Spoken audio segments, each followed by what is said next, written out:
অভাগা যেদিকেই যায় সমুদ্র সেদিকেই শুকায়। ব্রাজিলের সাথেও হচ্ছে ঠিক তেমনটাই।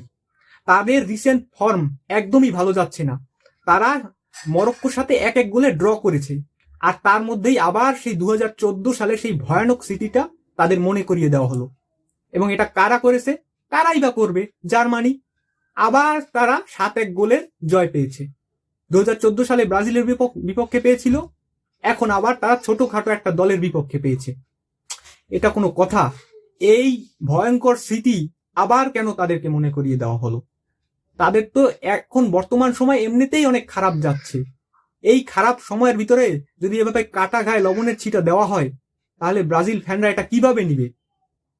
জার্মানি একটা ছোটখাটো দলের বিপক্ষে এত গোল, এই 7টা গোল দেওয়া কি খুব দরকার ছিল?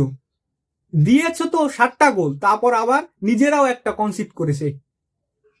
একদম সেম টু সেম ইতিহাসের রিপিট। এখন জানি না ব্রাজিল ফ্যানদের ঘুম হবে কিনা। এটা খুবই দুঃখজনক হয়েছে ব্রাজিল ফ্যানদের সাথে। এটা একদমই আনএক্সপেক্টেড ছিল, যেটা কেউ হয়তো বা আশা করেনি। কিন্তু জার্মানি এই কাজ দুবার ঘটিয়ে একটা ইতিহাস ঘটিয়েই দিয়েছে। তারা পারে, সেই জন্য ঘটিয়েছে। আর ব্রাজিল ফ্যানদের জন্য সমবেদনা, এছাড়া আর কিছুই বলার নেই। কারণ তাদের এই পারফরমেন্স নিয়ে তারা সেমিফাইনাল কিভাবে খেলবে? সেমিফাইনালের আগেই তারা হয়তোবা নকআউট হয়ে যাবে। So sad for Brazil.